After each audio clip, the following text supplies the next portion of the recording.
webinar. So hello again, everyone. My name is Nayada Schuler, and I serve as the chair of SACAC's webinar committee and will be assisting behind the scenes with technical support as well as monitoring the Q&A throughout the webinar. On behalf of SACAC and the webinar committee, we would like to welcome you to today's webinar and the first webinar of the new year titled The Path Forward, the Evolving Role of AI in College Admission. So as AI continues to progress, its impact on the landscape of college admissions is becoming even more pronounced. During this webinar, we will explore the evolving role of AI in college admission and implications for the path forward. This session will feature Ben Neely as the presenter and the moderator for today's panel discussion. Ben serves as the Chief Academic Innovation Officer at Revolution Prep. Additionally, we have the distinct pleasure of being joined by a dynamic slate of panelists, including college admission professionals and data specialists who you will have the opportunity to meet and engage in conversation with following the presentation. So a few housekeeping notes before we begin. This is a webinar format, so audience mics are muted. We do encourage you to use the Q&A box if you have any questions for our presenter and panelists, and if time allows, we will have the chance to answer them at the very end. Additionally, registrants for today's webinar, so you all, were provided with the opportunity to submit preliminary questions ahead of today's event. So again, we want to thank you for those of you who submitted those questions, and just thank you overall for joining us for today's event. The questions that were submitted prior to today's webinar have been shared with our moderator, and so we look forward to covering many of them throughout the presentation and throughout the panel discussion. Lastly, this webinar is also being recorded and will later be posted to SACAC's YouTube channel for future viewing. Again, thank you all so much for joining us for today. And now I will pass things over to our presenter and moderator, Ben Neely, to get us started. Thank you so much, Nayada. It's a pleasure to be here. Really excited to not only be able to share with all of you, hopefully some information that you find useful and edifying, but also maybe most excited to hear from our panel. So I'm going to go ahead and fire up the screen share. I just want to reiterate something that that you mentioned, Nayada, that we would love to hear from you in the Q&A, and you don't need to necessarily wait until the end. As inspiration seizes you, please find that Q&A box. Add any questions you have in there. We'll keep track of them as we go forward. So go ahead and fire up some slides here. The run of show today is going to be, there's three main sections for today's talk. I'm going to spend about 15 minutes sharing with you just some survey results that I have sort of recently and from last year, as well as a little bit of the latest information on capabilities for AI tools. So I'm fortunate enough to be able to speak and learn in a number of different venues across the U.S. to collaborate with both high school side and college side admissions professionals. And it gives me a bit of a perspective that is national. So I am a member of SACAC, but also of 5 other regional ACACs. So I get around, as they say. So in addition to going through some of those initial remarks, I will then be moderating our panel discussion. So I've got about 15 minutes of information. And then the bulk of today's session will be a series of questions where we'll engage with our panelists and then have time for your questions as well.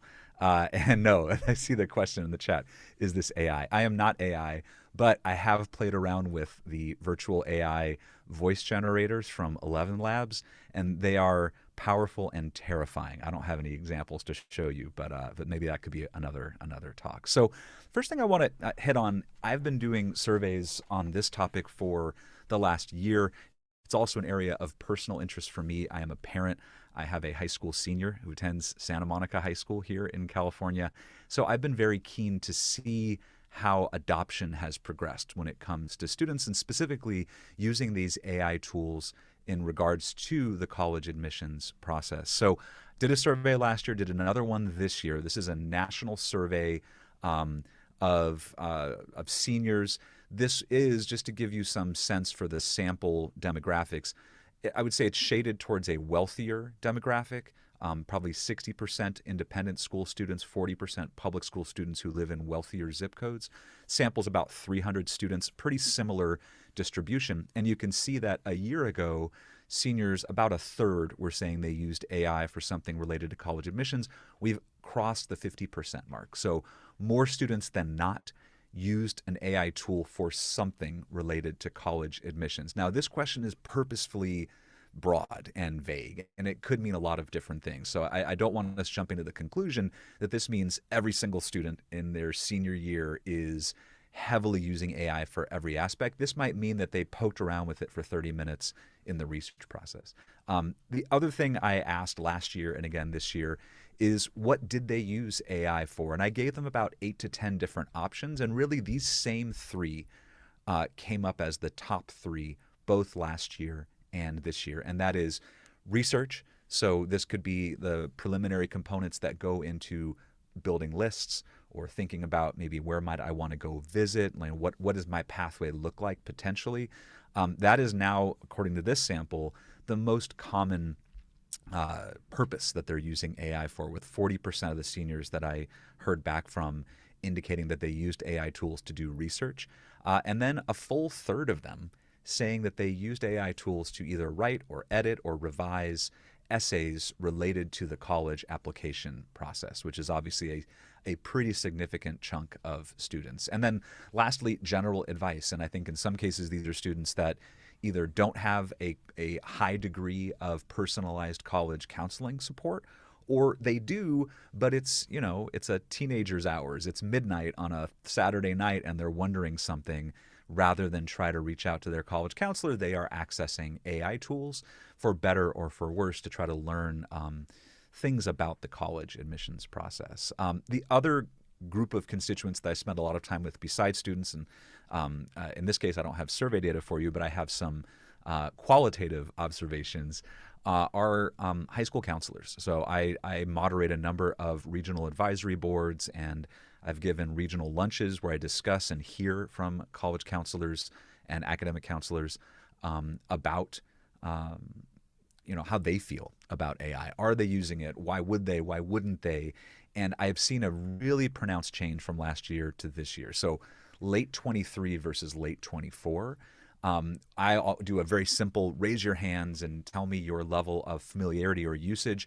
And a year ago, so late 23, I would say at least half of the counselor groups I was talking to across a pretty large sample would raise their hand for the choice. I don't use it. I haven't used it. Like it's not my thing. Now in a group of 10 or 12 counselors, I might have one person who's raising their hand. So I think people, there can be a sense of waiting to see if it's just the new fad or if this is really something powerful or if I need to engage. And that change has definitely happened. What I've also observed is a sense of acceptance that this is not just a passing trend, but that this is the new normal. And perhaps an acceptance that while there are legitimate critiques and concerns about some of these tools and perhaps the ways in which they could be used unethically or unproductively or as shortcuts for students, there is some significant upside for almost everyone in high schools and colleges that is working in admissions to enhance the way in which they lift up and support students. If done right, there is an opportunity there.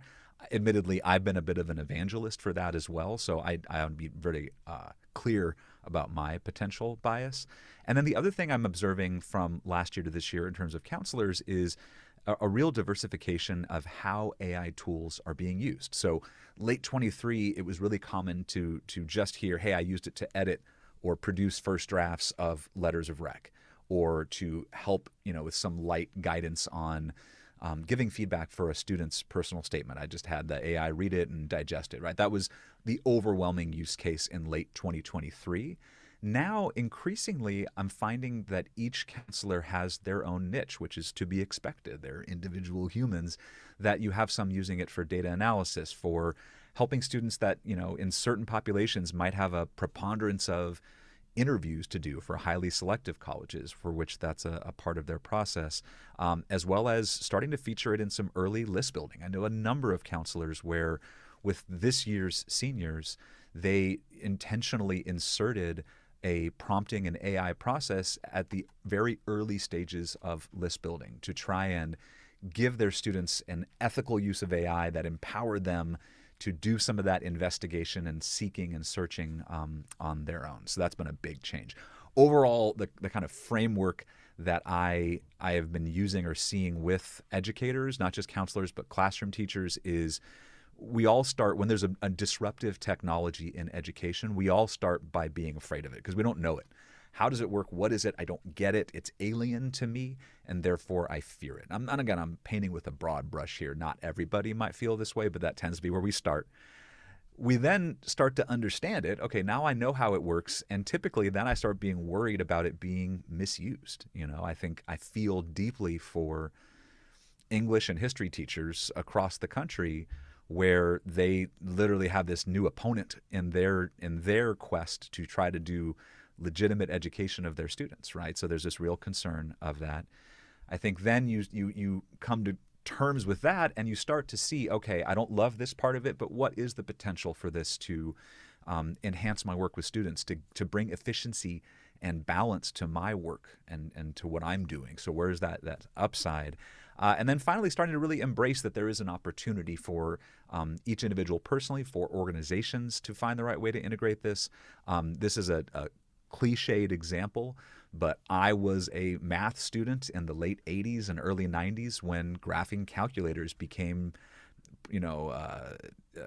common and were really disrupting. And I remember distinctly math teachers telling me, you're not allowed to use that on your homework. Like honor system, when you go home, don't do it. Well, fast forward to now, and I've been a classroom math teacher in the 2000s, and the textbooks literally have built in, here's how to use a graphing calculator as part of a lesson. And I think it's not some great prediction for me to say that we're going to see a similar transition here, where you're going to have even English teachers starting out saying, we are absolutely zero tolerance. You can't use AI at all. I would not be shocked if even in 5 years it is built into professional development that those English teachers have received. Here's how to empower your students to use AI ethically to enhance the learning process. So that's hard for us to maybe believe right now, but I think we're going to go there.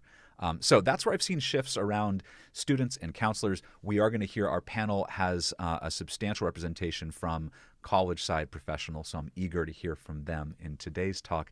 I do want to do a really, really quick roundup of how the tools have evolved. This space moves so quickly that for the average practitioner, it's frankly unfair and impossible for you to stay on top of every single thing that's happening. So we really have three biggies right now. Everyone's heard of ChatGPT. So this is coming from the company OpenAI. This is still the most common and most well-known tool that's out there. Their most recent models are 4.0 for Omni or O1. No, by the way, none of these companies name anything in a sensible way, right? So if you're expecting this to be like, Ford Explorer, it does not work that way in the world of AI. So lots of numbers and letters, unfortunately. ChatGPT is still my stock recommendation for people, even sort of advanced or power users. It's just the Swiss Army knife. It does the most number of things the best. There are certain areas where other models are stronger in a very specific lane, but for overall use, it's just the best. It's the one I use the most, even though I have all these subscriptions. It is, I don't have really a lot of bad things to say about it. Gemini is Google's model. They're up to 2.0 now. I actually tried to go see if it's available in their chat. It kind of is now, so one of my bullets is no longer accurate at the bottom. This is an interesting one. Google has been behind, I would say, the entire time that AI has exploded into the mainstream. They are working really hard, especially in these last, I would say, 2 months. They have made some really big announcements, big product releases, and I would consider Google to be kind of running second place right now. It is plugged in. If you use the Google ecosystem for email and everything else, it's plugged right in. They currently have the best image generator. It's much better than ChatGPT's image generator. So that's kind of where they're at. And then finally, Claude, which is from a company called Anthropic. They are the kind of hard to describe this company. They're the one that is the most concerned about AI safety of all of these companies. They're the ones that are really, they practice what they preach. They really implement things that try to have ethical and sensible use of AI. It is certainly the most human-like model you can talk to. Theirs is called Claude 3.5 Sonnet, just to continue the absurdity and how they name these things. It's really one of the best models for things like writing and editing and brainstorming. It's very, very strong at that. But the downside with Claude is it can't access the internet. It tends to have some interesting ethical overreach in their quest to put safety rails around things. There's a lot of times where it'll tell you it can't do what you're asking, even though you're not asking it to do anything unethical. So just watch out. And then finally, just want to spend a couple minutes on the newest capabilities. I think as all of us think about our roles and our institutions and how we can serve students and our colleagues, it's important to know what tools can do and what they can't. And that has changed quite a bit, especially in the last 2 or 3 months. So I want to talk about reasoning, search, and about some of these new modalities. So when it comes to reasoning, if you've used ChatGPT 4 or 3 over the last year, those tools cannot reason in any way. They seem like they can, but they are really just magically regurgitating their training set in a way that's, again, very powerful and exciting, but they can't really think through a problem. And so this is the newest breakthrough from the folks at OpenAI. They launched their first sort of public version of this about 3 months ago. It's called O1. And it takes all of the things that AI can already do around working with words and sentences and prompts and spitting out stuff, and it adds something they're calling chain of thought.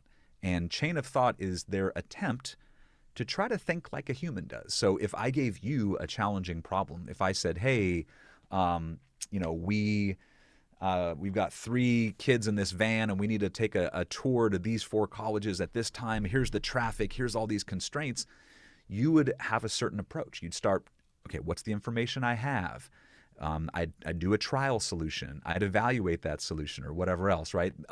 This model now tries to do that. And as a result, they have seen a really big breakthrough in any of the prompts or questions that would require reasoning. So certainly math and science, planning, analysis, anything where you would need to break down a problem and really think about how to solve it, and not just do writing and editing. O1 is a big, big step forward. Just to give you a couple of quick examples, these are personal ones. They're sort of college admissions adjacent, but I submit to about 10 conferences a year. And one of the ones I've never been to is IECA. I've never done IECA. And so before I went to submit my sessions, I fed it the entire session roster from the last 2 years. And I asked it to analyze this, come up with themes. Here are the 3 areas I think I might be able to speak about.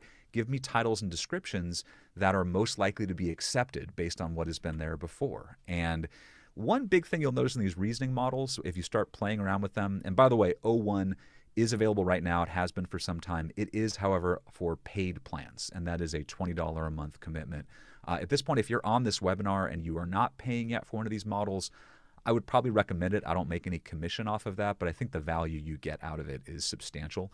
At the top of this, you'll see thought for 35 seconds, and that is one of the big hallmarks of these new reasoning models. Rather than you're used to when you type into AI models, it just instantly starts spitting things out at you. Well, these models don't. They stop and they think. And in this case, it digested all the, I gave it, I think, like 350 different session titles and descriptions, and it came up with these 5 themes or commonalities. And if you click on the part where it says thought for 35 seconds, it'll actually show you what it's doing. So it's breaking down the tasks, spotting the themes, it's crafting a toolkit, and sometimes this feels a little bit silly, and I don't necessarily think all of these are useful, but it gives you a sense for how it's approaching it.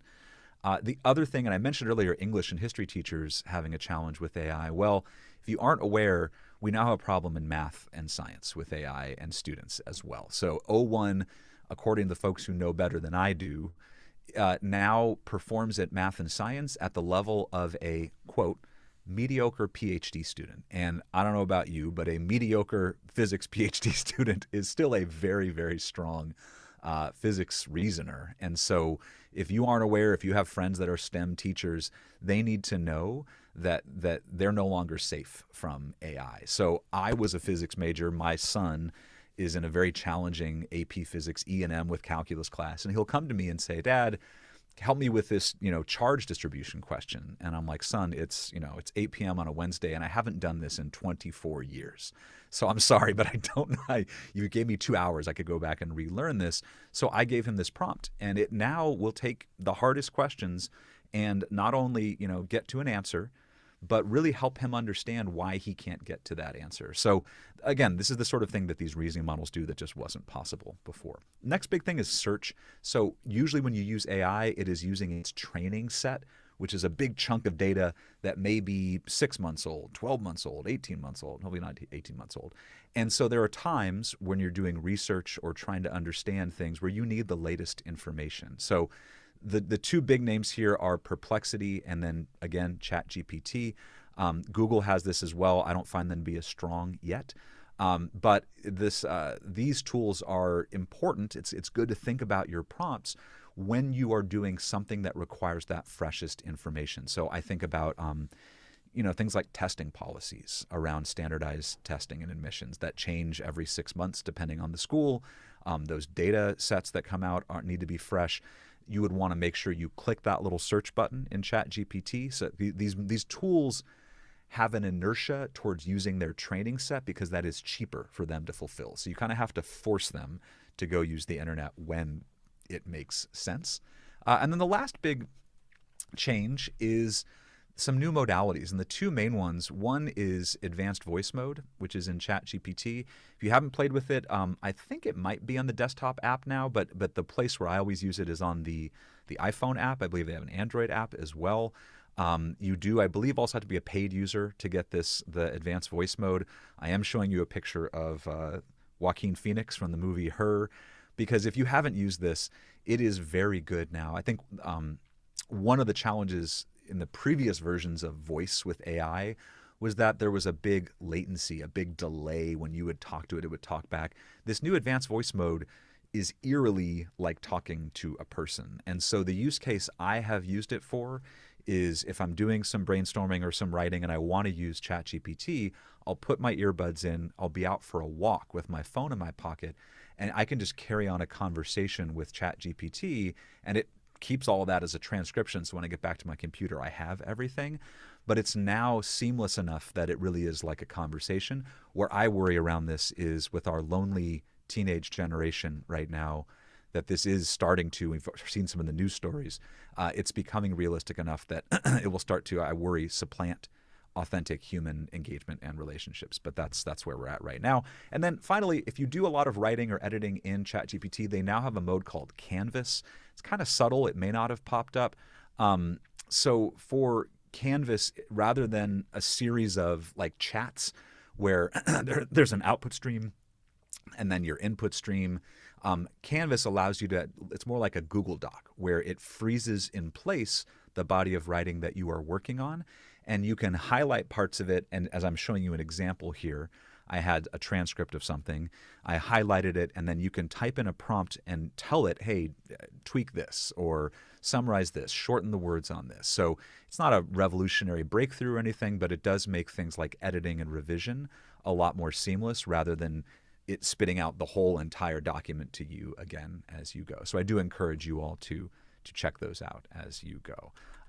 So before I turn over the panel, if you're looking at what might be coming next, I think 2025, based on the people that I read, we're going to see a lot of further investment into these reasoning models. OpenAI has already teased that they have one that's behind the scenes called O3. I do not know why they skipped O2, but it's O3, and supposedly it's even better. Challenge right now with a lot of these reasoning models is they are very expensive for these companies to deliver and release. So if there's any delays on this, it's less that they don't work. It's more that they don't want to give them to us because it costs them too much money in compute, in computing time. The other big thing, and this probably is going to be, I think, the biggest thing, especially in the first half of 2025, are agents, or what we would call agentic behavior. And this is the AI moving away from just a chatbot to an actual agent who can do things for you, right? Imagine authorizing an AI model with your American Airlines account and your Marriott account, if you're a regional admissions representative, and saying, hey, I'm going to go here, find me the cheapest hotel for these 2 nights, or the hotel that fits my my university's travel policies, book that hotel using my frequent information, my loyalty information, or whatever else, and it will be able to go and do that for you, like an actual assistant who can do things for you. As you could imagine, this has the potential to be incredibly powerful, right? To go from just an AI that can write things or edit things to an actual assistant that can, hey, read all the emails I got in the last week, sort them by importance, the bottom quarter of them, write I don't even need to approve it, write a simple response saying that I was out of office and I'll talk to you later, things like that. I'm making up an example. So we are on the cusp of some pretty big breakthroughs around that. And that second point especially, I would encourage you all to keep your ears open for, because there's a lot of folks who haven't embraced AI for their role because that piece has been missing, I would say. So that's what I got. I went a little over, as I always do, but I would love to hear from our panel. So I'm going to go ahead and stop share. We have a number of questions that I'm going to be talking them through. If all my panelists can kick on their video, now I don't feel alone, which is so much nicer. So what I'm going to do is I'm going to queue up each of our panelists in turn to both introduce themselves and then also speak to this first question. So to set the stage as we look ahead, the title of the webinar was Path Forward. I think we all know that you can't look ahead if you aren't really reflective in the other direction. And so I'm going to ask the panel to look back, to look ahead. And I'd like each of the panelists to answer from their individual perspective, which you'll see is diverse. What did you learn throughout 2024 about some of the implications for AI on admissions, on enrollment in the college journey? And I'm going to start with Evan. Hello, everyone. Evan Simmons, Georgia State University. The main thing that I learned about AI in 2024 is that it is misunderstood, with so many implications that there is a lot of misunderstanding on both the college side and the student side, from the influence of how much help is too much help on my essay to, have we really thought we can put too much faith in AI when it comes to reading and processing student applications, which has always been one of the big sides or components on the higher ed side is, can this speed up our processing, and how much can it do that for us? I love that insight. Thank you, Evan. And I do agree that understanding is the start, is the foundation, or else we're all talking in opposite directions. So thank you. Jasmine. Hi, I'm Jasmine Solomon. I'm the Senior Associate Director for Systems at New York University, working in our Office of Undergraduate Admissions. And so for myself, I'm an admissions operations person, have been since the very start of my higher ed career as a work-study student all the way to now. And so for me, one of the things that I really learned through last year is just how quickly it changes and how quickly the front runner changes. So it's really changing how I look for vendors and how I think about contract lengths, and implementation times and rollout, because I don't want to spend a lot of time making training documentation for something when that feature is going to be completely different by the time I'm actually training my staff on how to use it. That has paralyzed so many organizations in this last year, and I think justifiably so. It's like, am I going to invest not only time and money, but emotional energy into something when the ground could shift, not like 5 years from now, like 5 days from now, it could be totally different. So thank you, Jasmine. Naronda. Good afternoon, Dr. Naronda Wright, serve as Associate Dean of Graduate Student Services at Georgia Southern University, and also serve as President of NAGAP, which is a National Association for Graduate Enrollment Professionals from prospect through alumni. For me, I think what we've learned over the last year is AI is here to stay. It's not going anywhere. It's steadily evolving. I think we should think about it holistically. A lot of times I've seen at higher education at our college level is we think about the negative impacts of it instead of thinking about the positive. What enhancements can it bring to our institutions? How much legwork it can take out for us? I mean, there are so many opportunities that we can use it for predictive analysis, for data analysis, and just trying to figure out where we can go and how we can grow in higher education. So I think there's huge opportunities, and I think we just need to be open to those possibilities. I love that. Thank you. And then finally, Sebastian. Yeah, hi everyone. My name is Sebastian Brown. I am a regional admissions counselor for the University of Oregon. I'm based out of Southern California, far from the fires, thankfully. But during my evening time, when I'm not trying to fight crime as a vigilante is I am the WACAC communications chair. I'm also a co-founder of the NACAC SIG. We like to call ourselves AICA, so Artificial Intelligence in College Admissions. I think the big one for me is whether we think AI is going to implement itself into our work life, it is certainly doing that in our day-to-day lives. It's going to change the way that we communicate with one another via text. They're even using AI to predict, the next flavor of Oreos, and we don't really have a lot of control over those kinds of things. So for folks that are hesitant to it, it really is kind of get on the train or be left behind. And I think for all of us professionally, the next big sort of professional development step is going to be what we're calling prompt engineering. And, not just answering or asking, one line simple Googleable questions, but really driving AI to think critically and sort of engage with us in that manner. Thank you, Sebastian. Yeah, I love the phrase about getting on the train. It's almost like either you make the intentional proactive step to get on the train, or the train runs you over, right? It's kind of how I've been thinking about this right now. It's inevitable.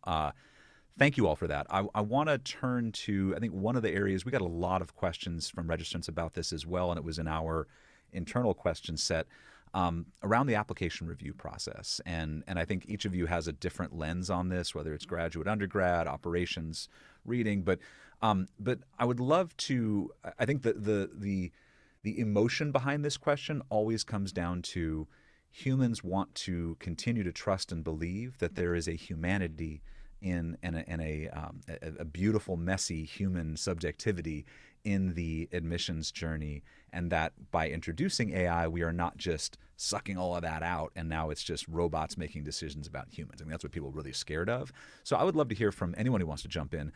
In what ways do we believe AI can be used to do things like streamline tasks as part of the application review, while still making sure that personal human touch is centered in the decision-making process for any committee or for any institution? I would say that the main thing is ensuring that we're understanding what the AI is doing and what it's looking at. When you're looking at a student's essay, and understanding that a student may not always write in what we consider US English, where you have students who may write in a cultural language, or they may use AAVE as a part of their essay, ensuring that the AI isn't overlooking that, or even in a recommendation letter, understanding a student's experience that an AI may be able to dictate the emphasis on a student being in computer science clubs, but will it understand a student's participation in marching band or being a leader in their community? And the other piece about that is from a public institution side, here in Georgia, we have to calculate that required high school curriculum for the undergraduate students. And so the biggest piece for that is there are system implications that deal with that, in ensuring that we're calculating an accurate GPA and ensuring that they're meeting all of these USG and state requirements that we have for students who want to enroll. Absolutely. Yeah, Jasmine, you want to jump in? Yeah, sure. From my perspective, I really think that one of the strengths with integrating AI in our process, looking forward, where we move a little slow sometimes when you've got a big institution, it takes time.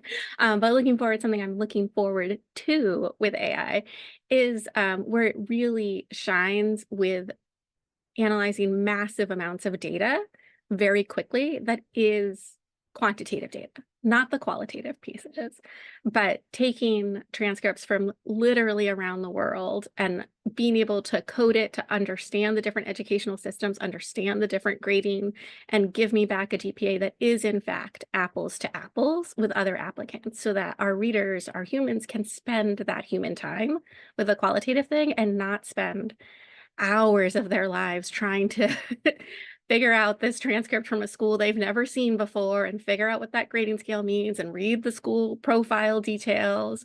If we can have AI doing that work so that they have a good quantitative grasp of the student they're reading, then they can really use their energy where we want it on that qualitative work that the student has provided to us.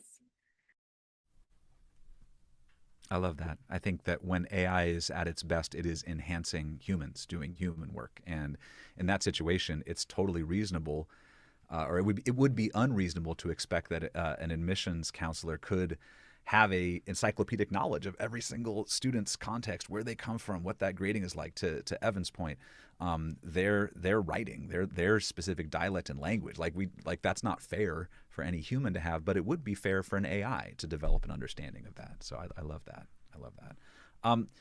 I do want to sort of the other piece of application review that I know Nayada touched on earlier, but I want to bring up again is this idea of students using AI as part of their personal statements, their essay generation. This is where everyone's concern goes.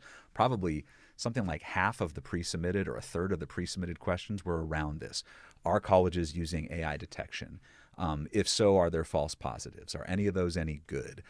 Is there a place for AI detection tools, or is any chance of a false positive a problem? So the way I will sort of sum all this up is how, and I'm not asking any of you to speak for your specific institutions and what is or isn't being used, but I would love some general thoughts or philosophy on how can we take the right steps to make sure that integrity is preserved when it comes to students sharing their story, their voice that is authentically theirs, in a world where AI has made that in some ways even more accessible to every student than when before you had to have the means to pay for an essay coach or something else that was also potentially unethical. But now it really has been democratized.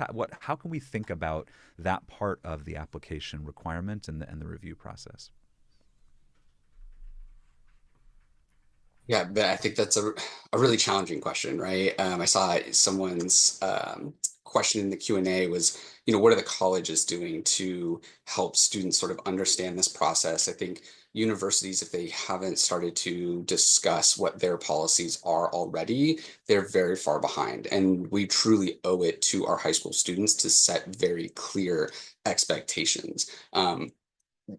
Regardless of what side of the spectrum you're on. I've seen a really good example of like Georgia Tech saying, hey, this is a wonderful tool. We encourage students to embrace technology. Don't let it write your complete essay for you, but they're very kind of promoting for it. On the other end of the spectrum, there's a school like BYU who went as far as to say if there's any sort of external influence in your application, that could be put you in jeopardy. That could be interpreted as involvement from a counselor or an IEC or even a friend or family member, reading your essay. But I at least appreciate that they're very clear in that expectation, and students that are interested in that institution can then meet those expectations. I think schools that are trying to hedge their bets or not wanting to jump the gun are going to put students in some really difficult places.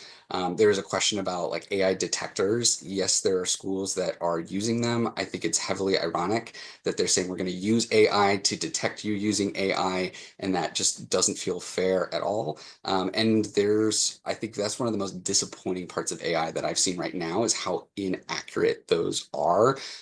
It just does not do a good job of being able to detect AI's its own writing, especially from students that at the graduate level. Naronda, folks that I have 2 master's degrees, so spent a lot of time writing papers, probably write at a different level or in a different way than other folks, and it'd be a shame for that to be flagged as AI if I was looking into like a PhD program, for example. So I think that's where we're still kind of at that precipice, is like the front edge, and folks are afraid to take that first step, but we certainly need institutions to set that standard. And my hope is part of an AI SIG with NACAC is that NACAC also steps up and sets some sort of national level expectations, and we don't leave it to individual institutions or even regional affiliates. Yeah, I totally agree, Sebastian. I think a lot of times in higher education, even thinking K-12, my husband is a high school principal, a lot of times we're reactive instead of proactive. Like AI has been around for a while, it's not going anywhere. So like you said, if you're not building policies and have policies in place already, you're already behind. You're behind. And our students are smart. Like they come out of the womb basically using technology. So, I mean, we need to make sure that things are in place, that we as institutions, that we're allowing students, are helping students in some aspect with guidelines. Of course, there's going to be the inevitable abuse at some point, but we need to think about like big picture and holistically. We have to get on board with this. Yeah, I think if there's a vacuum of information, that can feel like the safe thing for institutions, right? Is if I don't put a stance out, no one can critique me, or I can't get in trouble with the students or the parents or whoever, the schools.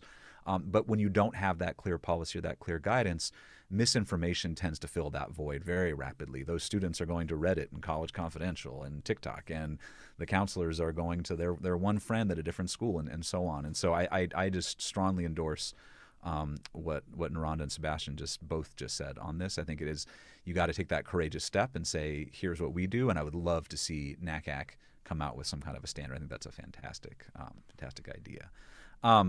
One last question on application review as regards to AI, and then we'll move on to another topic. I would love to, I think one of the things that is an understandable fear when it comes to AI playing more of a role. Like, I think about Jasmine's really good point on, it's almost like context setting or data pre-processing for students from different environments, and how can we tee up admissions to do that well. Is there a risk as we start to integrate more and more of these AI tools that the factors or the decision-making process itself could start to head to too much objectivity, too much data-based decision-making, and less human decision-making overall? What I mean by that is, we know that, broadly speaking, application volumes continue to increase, especially at selective institutions. I think, it's understandable that AI should be part of that for efficiency and to make it reasonable to do that work well. But is there any risk of us going to a place where it is now, I'm going to make up numbers, if it was, 80-20 sort of holistic, subjective versus data-based, programmatic, if that now switch, is there a risk that might go 50-50 or 80-20 the other way, where you now have AI systems that are saying green light, yellow light, red light coming from one of the big vendors I saw at NACAC last year, and admissions becomes largely, well, the greens are in and the yellows are waitlists and the reds are denies. I don't know, are any of you worried about that, or how do you think about that concern as expressed? For me, in my experience where I am currently, we calculate a RHSC GPA based on those 17 units. So for us, AI would be very helpful, although we would still need a human to put eyes on that. But in my prior institutions that were holistic, it's going to be difficult to fully implement that. When you're looking at holistic admission, it goes beyond the grade. So are you looking at the student's GPA? The student school? Are you looking at the opportunities available at that school? Are you judging for the weight of the student's essay and the student's voice? I think the biggest thing about this entire process of between data and human interaction is understanding how limited or where AI can be influential. For us at Georgia State, it would definitely be in calculating that high school GPA using what we teach it. But from a scholarship perspective, where we're using those essays, we very much have a lot of humans taking a look at those essays because we want to know the student voice. We're not looking for a student to have perfect English, but what we are looking for is the students to present their authentic selves and make sure that we get to know who that student is and their experience, and to make educated decisions for us as a college. I love that, Evan. Yeah, I think one of the things that we'll never I just don't see AI being able to have the processing power to do almost what like humans, and for all the thousands of applications that I read, is almost like the dual core processing, right? I can be reading the information in the application, but I can also dig a little deeper. If I look at a transcript and I see a dip in grades in sophomore year, and then I see a student, one of the first things we see is parents were divorced during that sophomore year. I can start to make some inferences there that I think would be challenging for an AI to catch up to. And I think, Evan, you mentioned it really well, that there's also a level of responsibility that we need to be comfortable with AI. If I miscalculate a student's GPA and they miss out on a scholarship, and we realize that, it's like, hey, I'm willing to raise my hand and say, I'm so sorry, like, we'll reinstate that GPA, that scholarship that you should have earned. Like, that is a human error, and we can acknowledge that. If it's like, oops, our AI model accidentally, miscalculated your GPA, like, who might be fired because of that? There isn't one to take on that responsibility. So I think that's something that will be interesting going forward. Absolutely. So I'm being mindful. We've got about 15 minutes left, and I do want to get to some of the live Q&A that came in. I want to ask one last closing question. and ideally maybe hear from everybody, but we'll play it by ear. As someone who's here on a panel, someone who clearly thinks you think about AI in your work on a daily or weekly or monthly basis, what resources, I guess two-part question. One, like what resources do you use to stay in the know? Like how are you aware? We talked about how things change 5, 10, 15 days. What resources are there? Newsletters, podcasts, someone you follow on social media? What are those resources that help you with that? And then what advice do you have for anyone here who maybe is more in the camp of, I'm just starting to use it, I'm just beginning my journey of integrating AI into my professional practice? What advice would you have for our attendees to explore further? Like what does that look like? What is the mindset for that? Maybe let's go in the opposite order of the original introduction question, if that's okay. So I'll go to Sebastian first. Yeah, absolutely.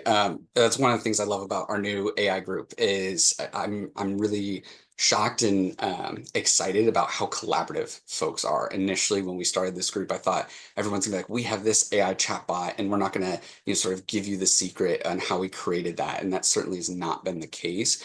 So our AICA group, we've put together a lot of webinars. We love sharing these resources. We really want to create a collaborative community for folks. So join the LinkedIn, all of those kinds of things. I personally love Jeff Neal, if anyone has worked with him, and his technology newsletter is fantastic. When it comes to podcasts, if anyone knows Ray at Element 451, he's got a podcast called Mastering the Next, and it really spans the whole gambit of high school side, college, graduate admissions, kind of everything in between.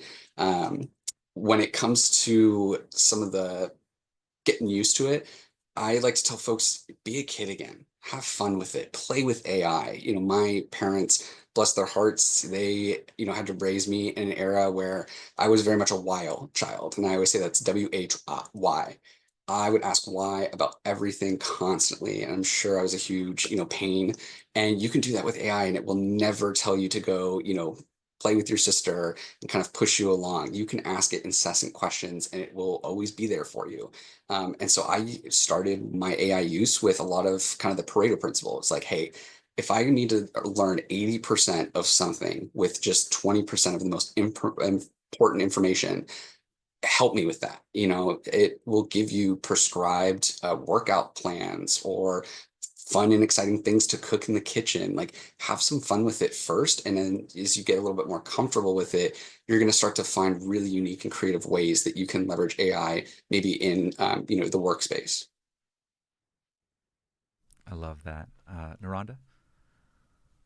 Yeah, I would say for resources, just kind of like what Sebastian said, different organizations, associations inside higher ed almost always has something about AI that comes out daily. With my association with NAGAT, we have a open forum where colleagues across the country or the nation can just put in questions, and there's always somebody asking about their policies for AI. What are you doing on your campuses? So just sharing and having that network for people that may have policies that you can reach out to. It's like, hey, let me see what your policy looks like, and maybe that's something that we can implement on our campuses. So I think just tapping into your resources and looking at different organizations and associations and seeing what they're doing regarding AI, collaborating with people at conferences and different things like that, attending those sessions on AI. And then just as far as advice, kind of like what Sebastian said, just kind of play with it. For me, I do an email a lot all day. So sometimes I'm in my email and somebody will say something and it don't come off the right way to me, and I want to fire up a response. I'll drop my response in ChatGPT, like reword this for me, or different things like that.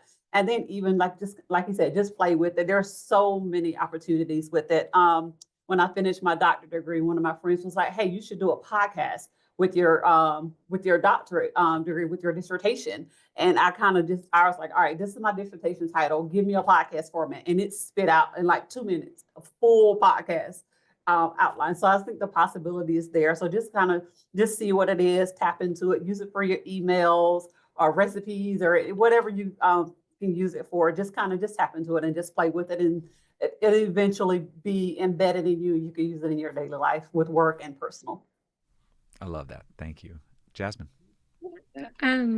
I'm also on the board with Sebastian on AI and college admissions. So seconding that recommendation, please join our LinkedIn group if you haven't already. We regularly are posting articles there and different resources and events. In addition to that, I also recommend All Tech is Human. If you haven't checked them out, they are really focused on responsible and ethical use of technology and AI, and it's a really they host great events. They had one in December that was recorded about AI in marginalized communities that I highly recommend going back and watching if that is an area you're passionate about or something where you're like, what is she talking about? Go watch it. Learn about those issues and the risks of baking in bias into your AI model and then facing those repercussions. And another great space that often has great resources is Future of Higher Ed. And they are a great community, and I definitely recommend joining and checking them out. They host monthly chats. They also have an AI channel in their Slack. So if you're a Slack person, both of those have Slacks that you can join and get updates and articles and follow along.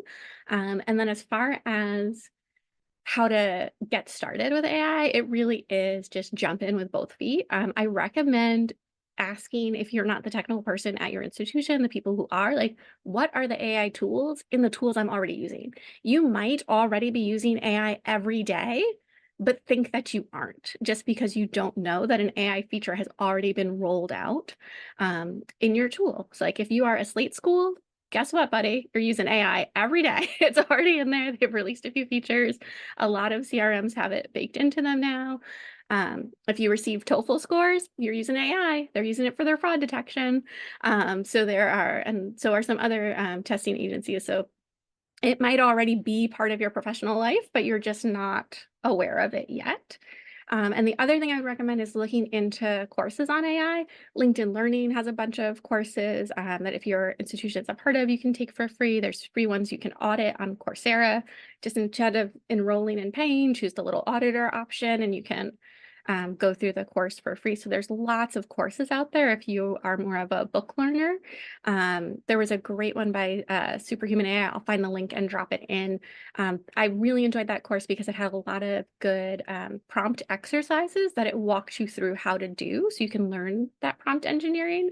And then RNL Essentials of AI in Higher Ed had some great use cases at the end of the course for different ways to think about how you can incorporate AI into your work.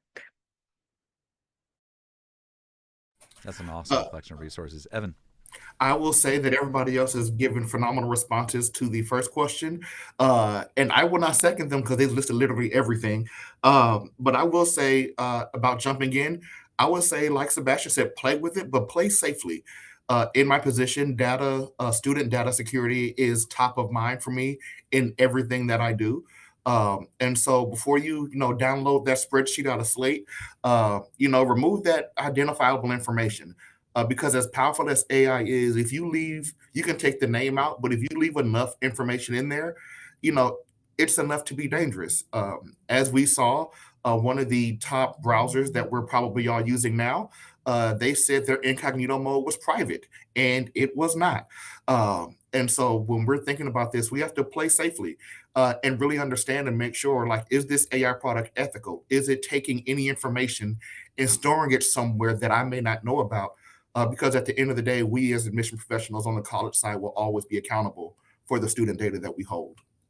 That is a tremendous point, Evan, and it came up in one of the registrants' questions was around confidentiality and data, and I cannot second even more than what Evan just said, which is know those policies of the tool you're using, the policies of your institution. And I think it's okay and probably good to have a little bit of healthy skepticism, even for the published policies. We have seen a track record with big tech companies over the last 10 years that they are found to be liars later sometimes around some of these things. So I never blame anyone. I've seen counselors that have a lot of skepticism and admissions folks, a lot of skepticism. I think that's healthy. I think that's good. So we have time for a couple questions that came in during the webinar that I would love to kind of hear from folks here. So one question came in as I was talking about some of these newer advanced features like the reasoning and some of the voice mode, that they're behind paywalls. And this is not, you should expect that to continue. They're some of the most expensive features for these companies to serve, so they need to have some kind of paid user coming in. And this question noted that this will no doubt exacerbate the income inequality and its effects that already exists in college admissions. And so the question is there anything we know of that colleges are doing to help mitigate these potential issues of inequity that is based on students having access to more powerful technology? I think that's always been a thing, but anything specifically that any of you have heard about or are aware of that colleges are doing? Yeah, I'll jump in here.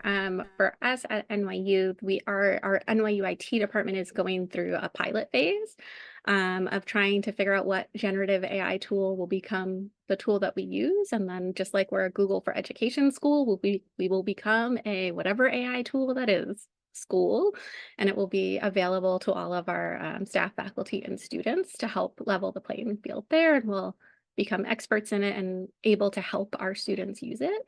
And on the student side, we do have a lot of great policies and resources for professors as they're setting up their syllabi and guidance on how to talk about using AI in the course, how to make sure that the tools that they are sending students to are available to them and that they know how to use them so that they're setting them up for success. And I have seen some institutions already come out with their own private AIs where they chose to not partner with a tool and to instead write and develop their own tool because they had the in-house expertise to do so. So Wow. I've seen both ends, going with an existing tool and going their own direction and having a private model. That's good to know. I'm glad to hear that NYU is leading in those regards. That's really smart. So, Ben, I added, please. just as a response similar to Jasmine, I'm kind of curious to see as this AI movement continues, kind of where folks attach their identity to which AI they, kind of choose. Like, oh, like I have an iPhone, I'm more of an Android person, and that, 1% is it going to be I use ChatGPT or I use Claude, those kinds of things. Something I would love to see is more of that onus actually on the AI companies. And that be that they subsidize those costs similar to, having an Amazon Prime or a Spotify student account that truly levels that playing field, whether folks are in, high school, college, anything like that. So that's hopefully something that will change in the future. I hope they're watching this YouTube video right now because I think that makes a ton of sense, and it's the right way to go. Yeah, I'll just jump in and add Perplexity has done that. So you can check to see if your institution is one of the ones that has free accounts. So Perplexity Pro is free for a wide number of institutions. That's awesome. Now, so and check it out. just the interesting note about that is Perplexity as a third party, they don't produce their own sort of AI model. That if you have an account that gives you free access to Perplexity Pro, which again is a tool built for kind of prompts that search the internet mostly, behind the scenes it can access OpenAI's models, Google's models. It has access through API to all the different models. So if you have that Perplexity account, you've kind of got a backdoor into everything, which is really, really powerful. So thanks, Jasmine. Time for maybe one last question.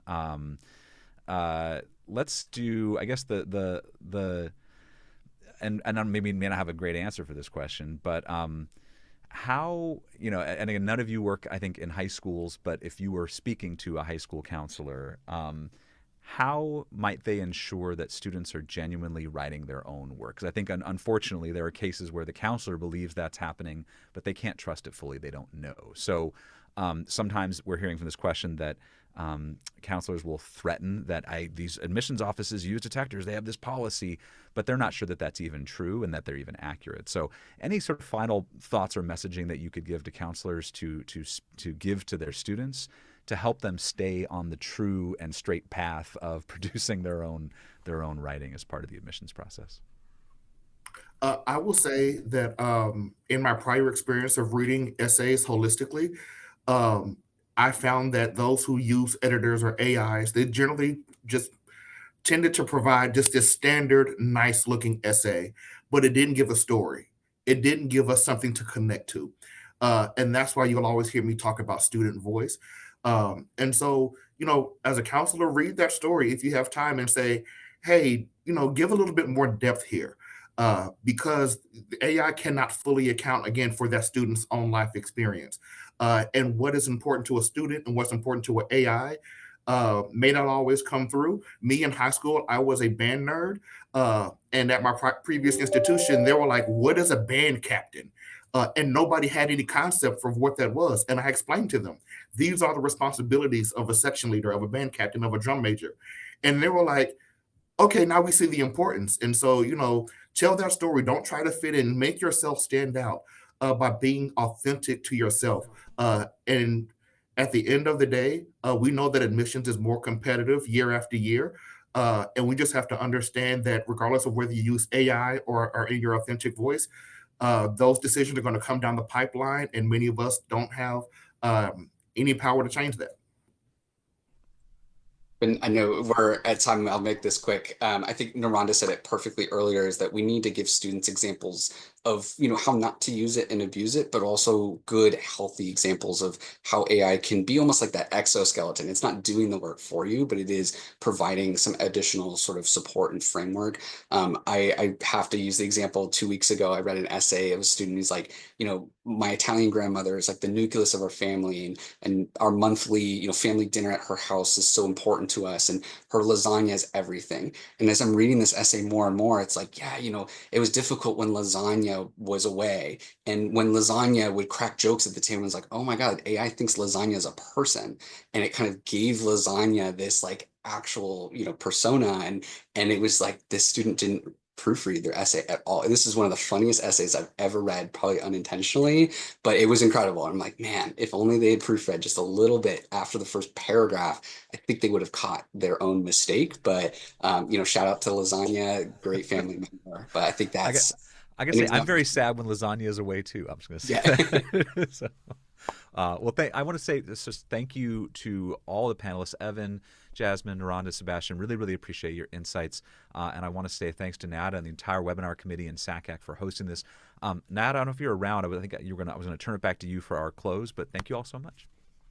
Awesome. Thank you all so much, Sebastian. I am in awe at that story as well. But again, I do echo Ben. Thank you all so much. Number one, well, in no particular order, thank you to our attendees. Thank you so much for joining us for today's webinar. Again, a special thank you to Ben, our presenter and moderator, and our amazing, exceptional panelists. I was behind the scenes taking notes, nodding my head, and just learning all the things as well. I believe that this was such a timely and insightful topic for us to center the first webinar around in the new year. So I really appreciate you all for your willingness to be a part of this initiative as well. So from here, again, you all, please feel free to be on the lookout for additional SACAC announcements and information about upcoming webinars. Again, today's webinar was recorded, and so a recording of the webinar will be available within the next few days for you all to reference moving forward. I do want to note that the webinar committee, we do encourage you to reach out to us if you have any questions or if you would like additional information about the resources shared both during the presentation, panel discussion, and also in the chat as well. Our email address is webinars with an S at sacac.org. I do also invite the panelists, if you would like to share your information, and Ben as well in the chat, feel free to do that as well. But again, thank you all so much for joining us. Have a great day. Enjoy the rest of your week and take care.